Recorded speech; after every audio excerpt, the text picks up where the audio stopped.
So welcome to MathStat 341, Lecture 24. It is my pleasure to welcome back Josh, class of 1999. So not only is he returning to Williams, but this is the second time he's been kind enough to come and talk to my probability class. For those of you who have not been normally taking the class, this is one of the perfect examples of you never know how connections you make or people you meet will impact you later in life. So we actually met through a mutual friend who I met when I was interviewing for a job that I was not entirely interested in, but I ended up having a great connection with one of the people involved in the process, and through that I eventually met Josh, and very happy to have done so. So I will turn over the class to you. I'm going to go drink now. Thank you, Professor Miller. I really appreciate the opportunity to be back here. My wife and I drove up yesterday from New York City, where we live on the Upper East Side, and just being, yesterday the weather was just gorgeous, and being able to walk around campus, and for her first opportunity to be here and to see how beautiful it is, and for me to remember all the times I didn't appreciate how beautiful it was because I was overwhelmed with all the work and stress and anxiety and all the things that are, when you're in the thick of things, really trying to get through your 4 years here, you just don't appreciate. So it's nice to come on those terms. And then this morning I walked over and the nerves were hitting me. I was like, oh gosh, now I feel like I'm going to class again. So still notice the mountains, but not as much as yesterday. So I'm going to talk a little bit about a career in data science. It's going to be very autobiographical in a lot of ways, not a lot of equations, but a lot of sort of the lessons that I've learned along the way and different jobs that I got so much out of. So what is data science? So everyone here has probably heard about data science, and you may have gotten the impression that data science has a lot to do with machine learning. So we've got all these really fancy sounding algorithms and models, support vector machines, random forests. So there's plenty of these sort of newer or fancier sounding terms, and then there's also just sort of classic linear regression, logistic regression. At the end of the day, a lot of the times we're just trying to predict, or classify something, predict the probability that some event's going to occur, or estimate some quantity like salary or some other continuous variable. And then more recently, with sort of a resurgence in AI and neural nets, we've got a lot of talk about deep learning and all the exciting applications that deep learning can be applied to, like self-driving cars, which, been a few hiccups here and there, but I'm still very optimistic that those are going to be on track in the next decade. Or Google's exciting AlphaGo model that's able to beat the world champion Go player in a game that was considered too nuanced, too difficult for computers to tackle. So that's really exciting there. But one definition of data science that I like is that it's a discipline that uses code and data to build models that are put into production to generate predictions and explanations. So the key here is, for me, is put into production. So we're not just building models to run an analysis and explain something a lot of the time.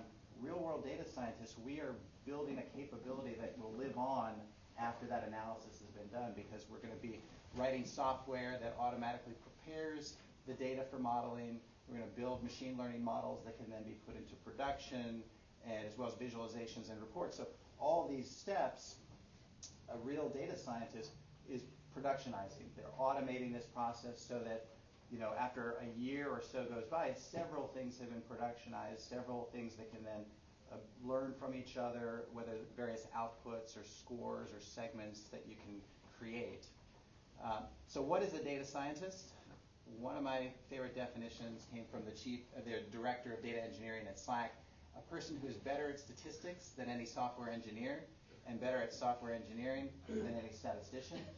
When you think about it, that's kind of a low bar, but it's still, I think it still pretty much gets the message across, the sort of breadth of skills that you have to be an effective data scientist. The term itself was originally coined in 2008, attributed to Jeff Hammerbacher at Facebook and DJ Patil at LinkedIn. And DJ even went on to be appointed by President Obama as the first U.S. chief data scientist. So for the last couple of years of Obama's second term, a very high-profile data scientist right there. There's a ton of hype. There's a ton. So, I'm excited. I have a career in data science. I love it, but it's way overhyped. When we start talking about it's the sexiest job of the 21st century, or we start referring to data scientists as unicorns because their skill sets are so rare and so hard to find. We're going to create a lot of data scientists in this next generation, and maybe some in this room, I'm hoping. But where's this hype coming from? The size of data in the world that's being recorded, it's doubling, at least doubling every 2 years. And so it's just absolutely exploding. And in my own experience, I've gone from dealing with millions of records to dealing with billions and tens of billions of records. And I'm not even dealing with Google scale myself. But when it comes to dealing with that level of data, Wikipedia refers to big data as it's a term to refer to data sets that are too large or too complex to deal with using just sort of traditional data processing software. So if you've got your laptop and R, which is a great language, you really cannot handle the billions of data points. That's just not going to work for you. You've got to deal or be working with distributed computing frameworks that can leverage parallelized computing resources, Hadoop, Spark. That's sort of the real new, the new hot technology in the last number of years. That's what my team uses predominantly. As well as getting beyond just a single desktop or maybe even like some supercomputer to leverage, clusters, virtual clusters that you can spin up using Amazon or Google to basically spin up 100 servers so that you could process all this data maybe for a 4-hour period, or some of our jobs in my current role are 16 hours with 50 or 100 different servers running at a time. So just the flexibility and access to all of this information, all this compute resource has really changed the game. So then we've got a lot of big data in the headlines. I see a lot about challenges, struggles, more hype and everything. And so, organizations, municipalities, the public sector, the private sector, everyone's struggling trying to figure out how to make sense of all this data. And Dan O'Reilly, a behavioral economist, he had a really great quote on big data. He said that big data is like teenage sex. Everyone talks about it. Nobody really knows how to do it. Everyone thinks everyone else is doing it, so everyone claims they are doing it. So I felt that rang true in my teenage years. But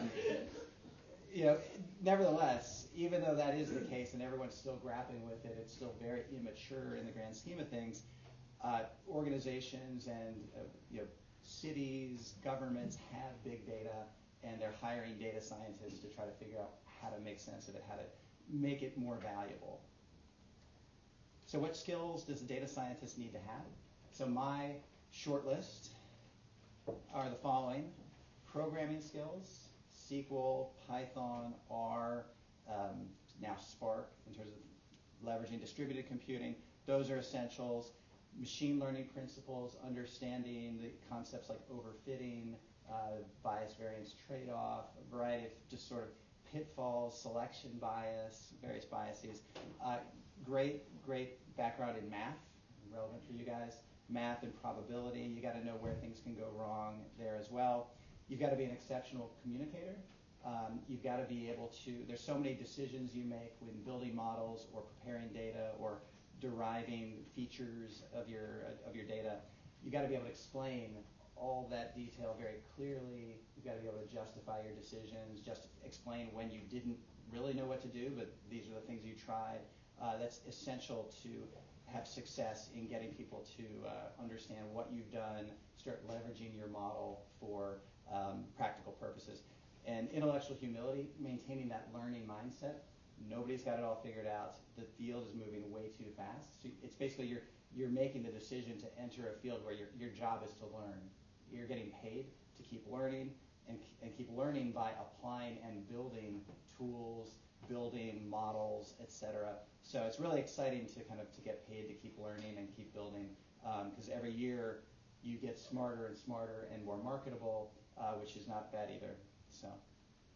So what was my path to a career in data science? So let's go back to 1995. So I was here from 95 to 99. I skipped a slide. My path was not a straight line. Got to campus in 95, and what was going on in 95? I just want to set a little bit of the context at the time. So 1995 was dominated by the O.J. Simpson trial, 9 months of wall-to-wall saturation coverage. The Macarena, this dance sensation some of you may have heard of. If you ask anybody, they would say, yeah, everyone was doing the Macarena, but no one will admit that they themselves were part of this, that they themselves did the Macarena. And I did a Google search to see if I had any evidence that Professor Miller had done the Macarena. I couldn't, came up empty. But Google's getting smarter. Professor Morgan, you will find the answer. Professor Morgan, okay. But Google's getting smarter all the time, so we may get around to finding that footage. Only 14% of U.S. adults had access to the internet. And of these people, 80% at least were using a dial-up connection. Has anyone here used a dial-up connection? Do I sound like a dinosaur? Am I the oldest? Yeah. So it's pretty rare. It's a clear minority in the room that know what I'm talking about or have used that. And also a plucky startup company actually had this audacious idea to start selling books on the internet, and Amazon.com sold their very first book on the internet, Fluid Concepts and Creative Analogies, Computer Models of the Fundamental Mechanisms of Thought. Now, I think their PR person put out that this was their first book sale, but they got lucky. So when I arrived on campus, I actually expected to be a computer science major. I loved programming. I did a lot of sort of basic programming language programming when I was a younger kid, and then I got into quick basic, sort of basic on steroids in junior high and high school. Wrote some simulation games, like for the first Gulf War in 90, 91. Basically try to, like, you could have Patriot missiles and Scud missiles, and you had resources, and I really enjoyed building games. I had an NFL stats program to sort of figure out which team was strongest based on how many points really simple, how many points they scored, how many points they allowed, things like that. And then I also picked up a little bit of C as well, because I knew C was a more professional language. But ultimately, when I got to Williams, I took the first course in the computer science major. It was doing Pascal. It was with Dwayne Bailey, who's phenomenal. I liked it, but when we got to the second semester, with sort of the second course in the sequence, it was Java. I didn't understand object-oriented from anything, and the computer lab in Bronfman basement was really, really hot, like really, really hot. And so I realized at that time how much I liked economics. So my econ classes were a lot of fun. Enjoyed that as my major, and my favorite professor was Peter Montiel. I took, I think, 3 classes with Professor Montiel, macro, a couple different flavors of macro and international monetary economics. So really loved his courses. Took advantage of taking a couple courses at the Center for Development Economics and made a lot of new friends from all around the world that were visiting as part of that program.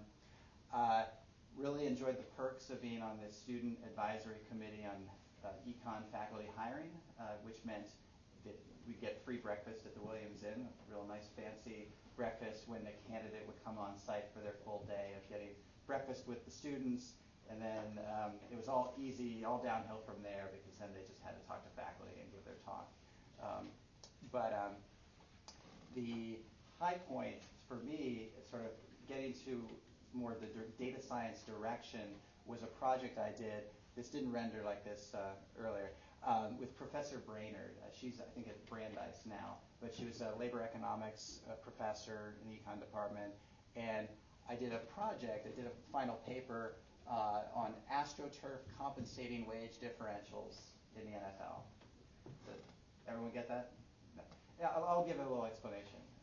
So back in 97, so a couple years prior to my writing this paper, grass and astroturf were the 2 playing surfaces that were in the NFL. And they were equally distributed, 50% grass, 50% astroturf. And if you ask the players, they would say that 93% in a survey said that they felt that astroturf, carpet over concrete at the time, the technology wasn't that great, was contributing to their injuries. And so there's a there's a concept in economic theory called a compensating wage differential. And the idea is that you're going to have to pay somebody this premium, this amount over and above what the market would say that their skill set is otherwise worth, to get them to take a job with bad attributes, hazardous conditions, long hours. So the idea that a coal miner who goes into another profession won't be maintaining their coal miner salary because there's that premium they're getting to put their health at risk, et cetera, or just a slightly less glamorous job. In the case of not everyone wants to work in sanitation. So that's the idea, is that you've got these potential premiums that you're paid. So the question is, the research question, is there evidence that NFL player salaries show evidence that they're receiving a compensating wage differential when they play for a team that plays on astroturf? And so it was a really exciting process, my favorite project in my entire 4 years at Williams.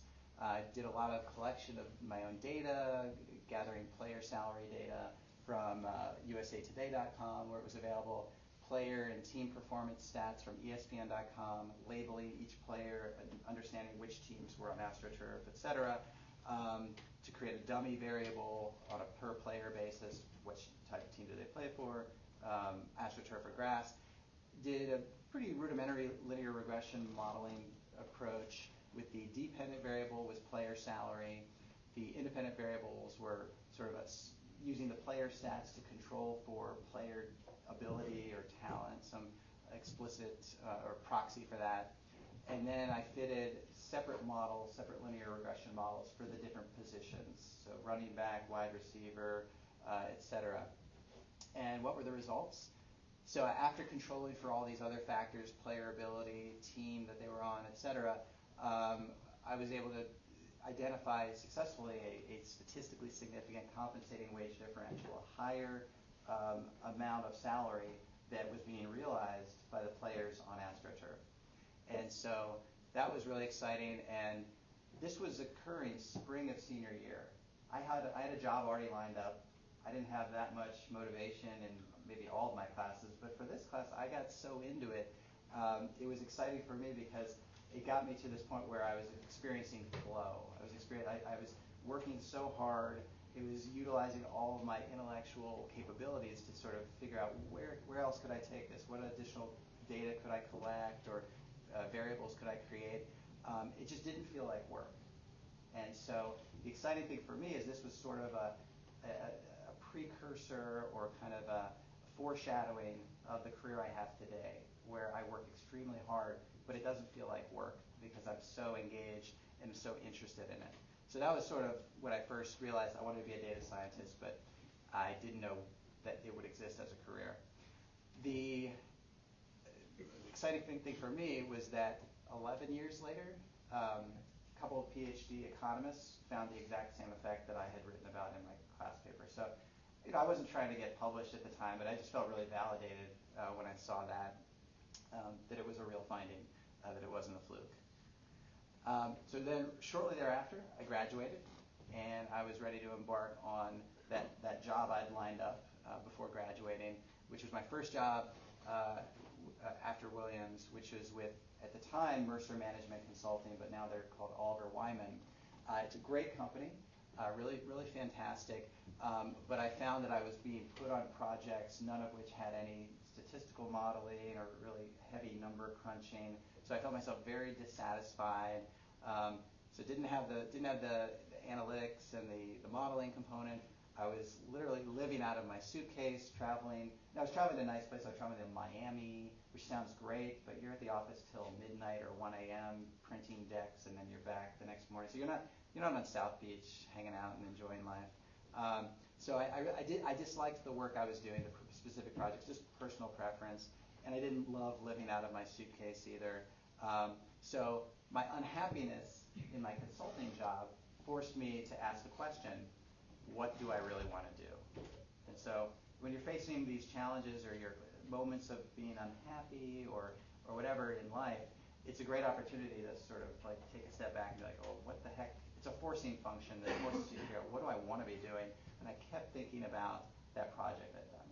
I kept thinking, gosh, gosh, that's the kind of work that I want to do for my career. I was just so happy doing it. And so I decided to leave my consulting job after 1 year.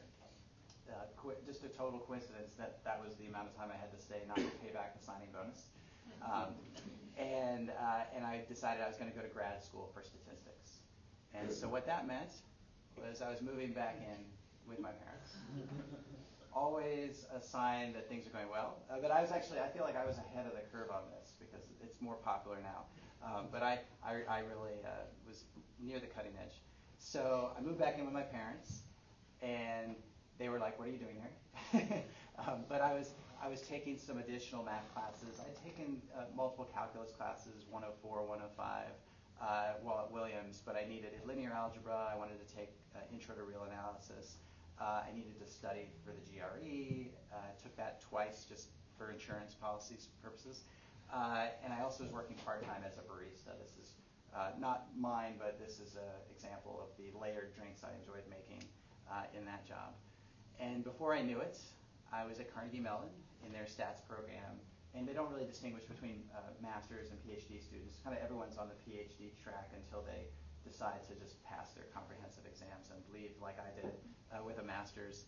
But it was a phenomenal experience. It's a really Bayesian program, so heavy emphasis on statistical computing, markup chain Monte Carlo methods, and also just general scientific computing, et cetera. Got expert in S+, and then R, the free version, is what I used for the next decade and a half of my career. And then after getting my master's, I stayed on campus to work at Carnegie Mellon Software Engineering Institute. So this is basically a federally funded research and development center that has a cybersecurity division called CERT. And so CERT is charged with helping to analyze the traffic and support the defense of DoD and DHS networks. So I ended up obtaining a top secret clearance, ended up learning a really large amount about internet protocols, TCP, IP. I became expert in SQL at the time, first exposure to SQL. I didn't get that in grad school, but it's extremely important for data science. And then I built an R library on top of some command line tools that the software engineers I worked with had built to really facilitate analysis and modeling on top of these terabytes of computer network traffic. So this was big data. We didn't have Hadoop in full swing and Spark, so our engineers had to create custom tools to handle this massive data at the time. So after a few years, I was ready to leave Pittsburgh. Pittsburgh's great, but I wanted to kind of branch out. And I wanted an opportunity also to learn some new skills, which is just a recurring theme in my career. So I moved to Charlotte, North Carolina. I had a sister there at the time, also a Williams alum, and she was working at a law firm, and she's like, "Oh, Charlotte's a really nice city." And so I opened myself up to that option, took a job with Bank of America, and that was great for me because at the time, the language du jour for industry statisticians was SAS, and that was not something that I had picked up yet, but virtually all the statistician and data analytics job descriptions in industry, they were requiring SAS. So I was like, well, at least I can build my skills at the very least. So it wasn't the most glamorous in terms of applications, but had a really good experience in terms of learning a new language and analyzing every new data set that I've gained access to. You learn something new from it and get more seasoned. Built some customer attrition models. I did have 3 managers in 6 months, which is not the level of stability I was necessarily looking for. So I wanted more of that stability, something a little more stable. And I also was looking to find a job that was more intellectually stimulating, where I could, when I was at B of A, I was more of the very junior type of analyst. And so I wanted to be, rising up a little bit higher. So before I knew it, I had my dream job at the NBA, working at their league office in Midtown Manhattan. I was not titled as a data scientist, but I was effectively a data scientist there for 8 years, and the only data scientist there at the time on the business side. And when I I first showed up, there was no database for all this. This was not basketball on-court analytics. This was really on the business side, trying to identify or just support ticket sales, merchandise sales, the email program, things like that. And so not having a database forced me to learn more programming so that I could stitch together all the disparate data into something that was a quasi-database that would then allow me to do analysis. So the lack of something, sometimes the less support you have or the less technology you have access to, you learn by having to kind of work around that or build up your skill set because of your facing that obstacle. And within a couple of years, we had started really building out a pretty heavy-duty database. We call it NBA 360. So all this customer data, ticketing data from all 30 clubs, merchandise transaction data from the NBAstore.com league merchandise website, and as well as a variety of other information about who was voting for All-Star online, who was playing fantasy games. So we had a lot of these behavioral data points that allowed us to predict the value of customers and what they were going to do next. And we had a lot of analytical tools we were using on top of this, IBM's SPSS modeler, more R, and I also started getting into Python a little bit on the tail end of my time at the NBA. So lead scoring was sort of my big initiative, my big push while I was there. So NBA teams have all these tickets to sell. They've got 41 home games. That's a lot of tickets that they gotta sell. And teams have 20 to 40 sales representatives making phone calls all day long, trying to book appointments, trying to sell season ticket packages, partial plans, suites, etc. And the question is, they've got millions of leads, and how are they going to prioritize these to sort of optimize sales conversion, etc. So what I built was what I coined the NBA FICO score. So I totally ripped it off the Fair Isaac Corporation. But I expanded it differently. I called it the Fan Information Consumption Ordinal, which is very lame, I admit. But it was the league-wide ticket buyer scoring. So we were predicting that, sort of scoring every prospect, every previous ticket buyer with a score that reflected their potential value in the future. And what we got was basically certain teams like the Charlotte Hornets, prior to using lead scoring that we were providing to them, as well as what they built internally with their own proprietary data in market, Charlotte went from a 1.5% conversion rate off of a outbound phone call to more like a 4 or 5% conversion rate. So they saw a dramatic improvement in their ability to sell tickets. And at the end of the day, like, Charlotte hasn't, in the last couple decades, hasn't had the strongest on-court performance. So those are the teams that have to be the most scrappy and effective when it comes to getting people to buy and keep coming and coming to the games. But the most gratifying for me was actually when my model ended up getting a little bit of coverage on ESPN.com. This was right after the MIT Analytics Workshop 2014, I think. And so it was basically an article talking about the advanced analytics on the business side that were being done by both the league and the teams. So, like I said, there was wonderful things going on at the NBA, but I was ultimately there by myself as just a lone data scientist. And the more time I spent on my own, the more I realized I was starting to fall behind, because, like I mentioned earlier, the data science field is moving so fast. You have to stay on top of it and constantly be learning and making sure you can identify what skills are needed and learning those skills. So I had noticed, so as part of building up my skills while I was still at the NBA, instead of using R and SPSS modeler, I started working on Python, because literally the way SAS had been the most popular tool a few years prior, now there was this data scientist role, and I was like, I think I'm a data scientist, but I think but I don't have Python yet. So I had to go in and start learning Python, and so I started off very toe in the water with Code Academy, a couple days on that. Got a lot of use out of edX, edX.org, website with all these different courses, so that was wonderful. And I also did attend a boot camp in New York City, the NYC DataScience Academy, with a machine learning with Python course on the weekends. So I spent a lot of time on the weekends catching up, and I was thinking, well, I don't want to spend my whole life working. I'd rather have a job where I'm kind of doing a lot of this during the week, so I can kind of decompress on the weekends. But I also just generally wanted to be part of a larger team to maximize my learning and my growth. And I also, at that point, I didn't have access to Hadoop or Spark, and so just the NBA hadn't invested in it yet. They've since, I'm sure, done so. But at the time, I was like, I gotta get access to this if I'm going to stay on track. So my next role was with a hedge fund, a quasi-hedge fund. So there, I was there for a couple years, dealing with a lot of what's called alternative data, things like anonymized credit card transactions, satellite images that'll look at parking lots for Walmart and Target and say, how full is it? How full was it last year?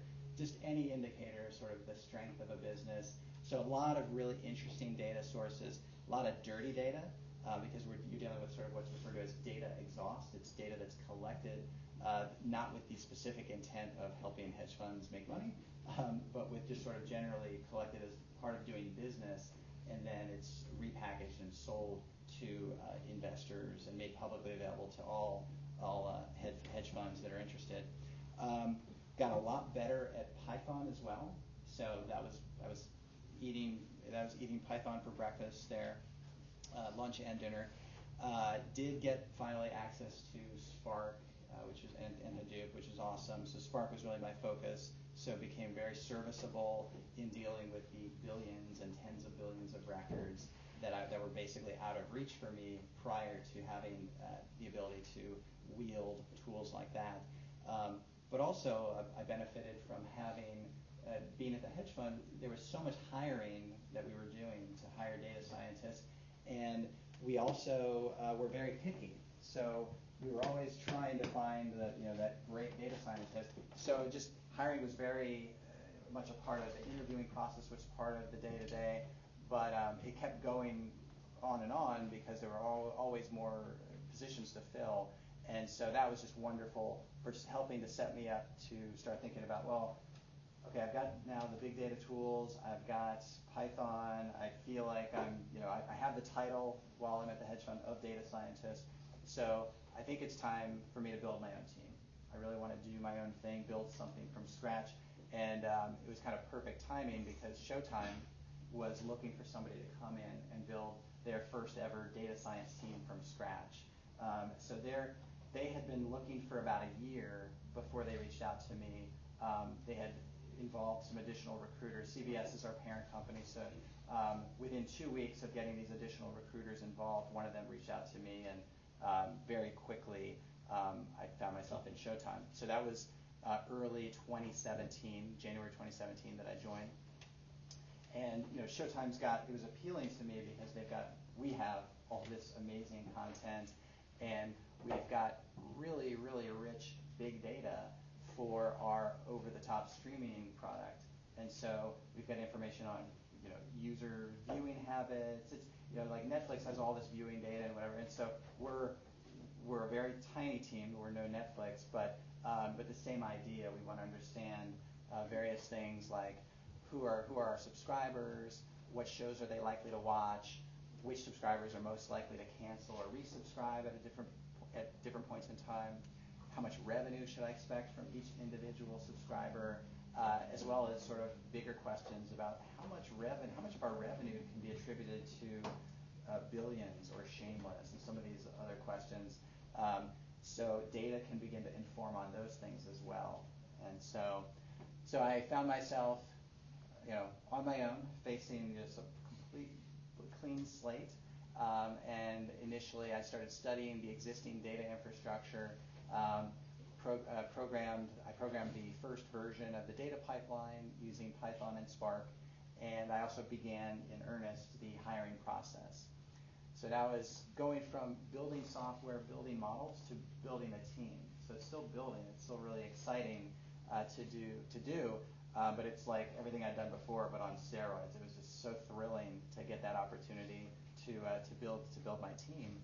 And so my first hire was Dan Vatterott. He got his bachelor's in English and psychology, and then he did a PhD in cognitive psychology.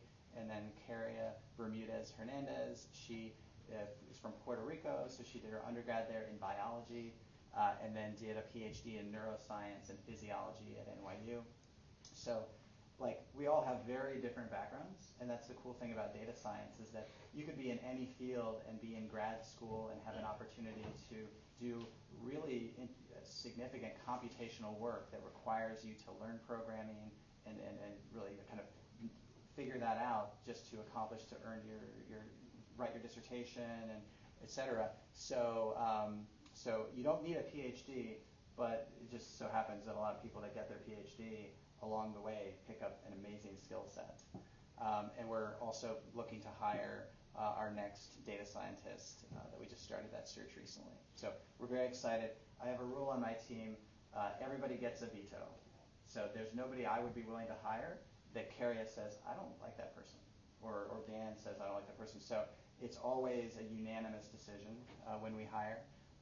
So really excited to identify that next member of the family, if you will. So that's about the hiring. When it comes to getting our data ready for analysis, so we're working in the Amazon cloud where our data is stored. We're leveraging Apache Spark to really crunch the data, and so everything's at its rawest form in the cloud.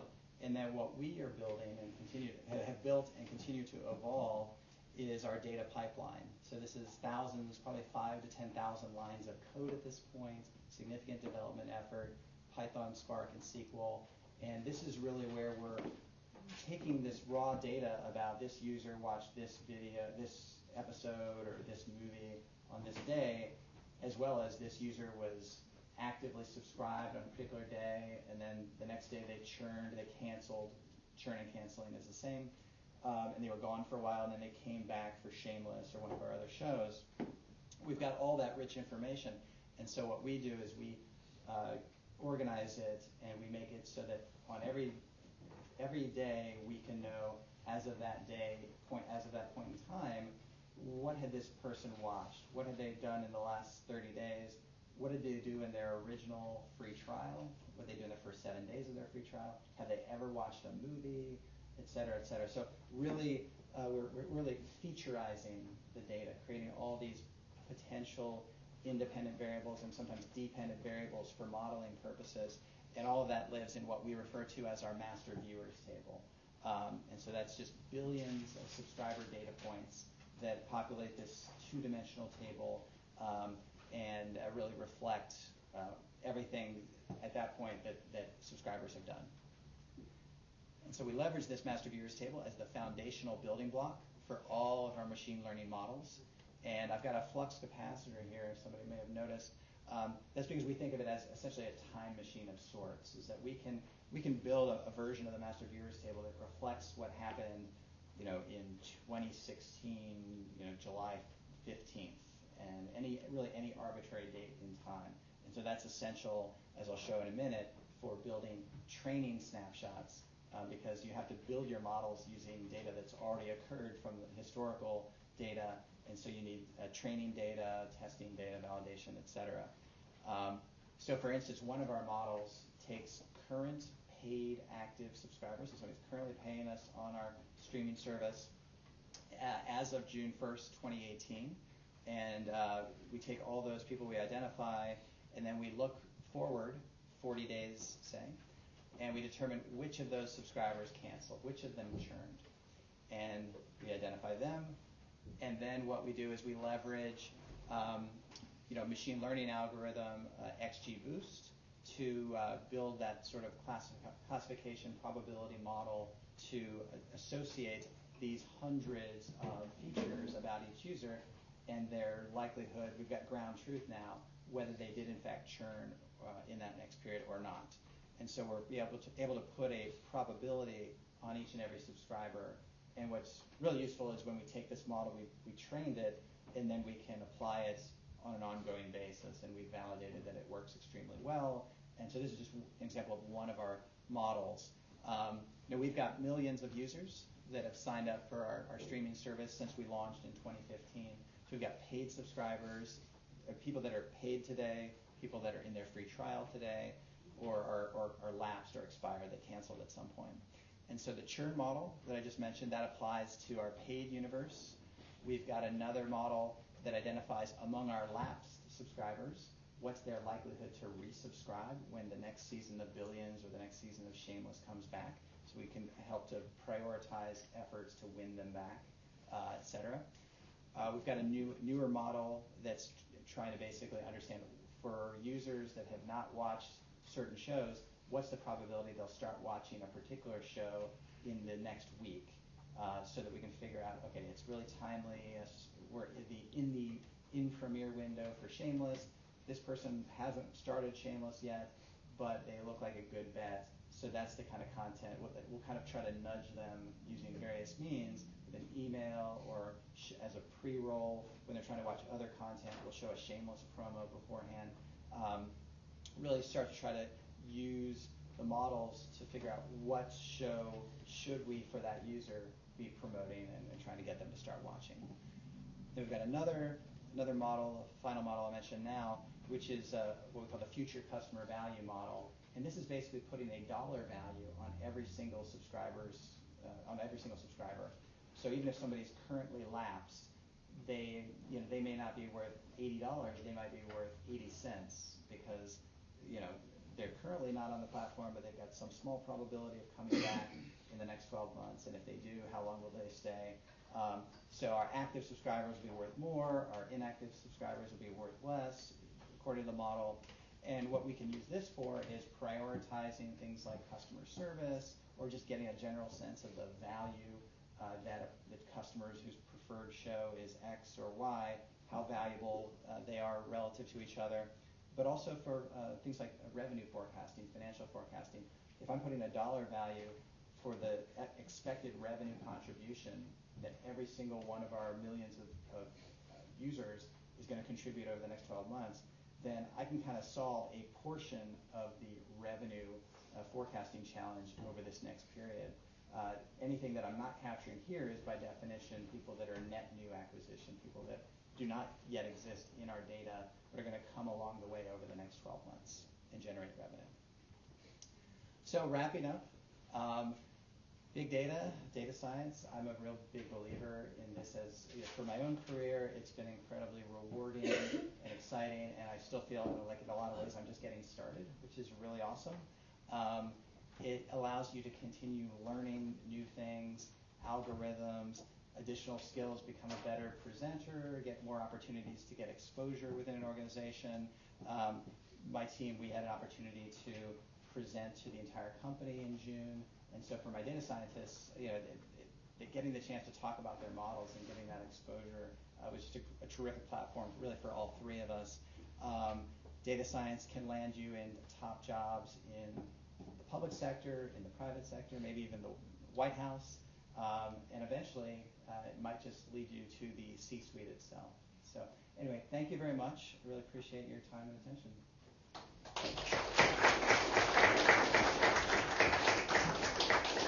And we'll just have a technical malfunction for questions.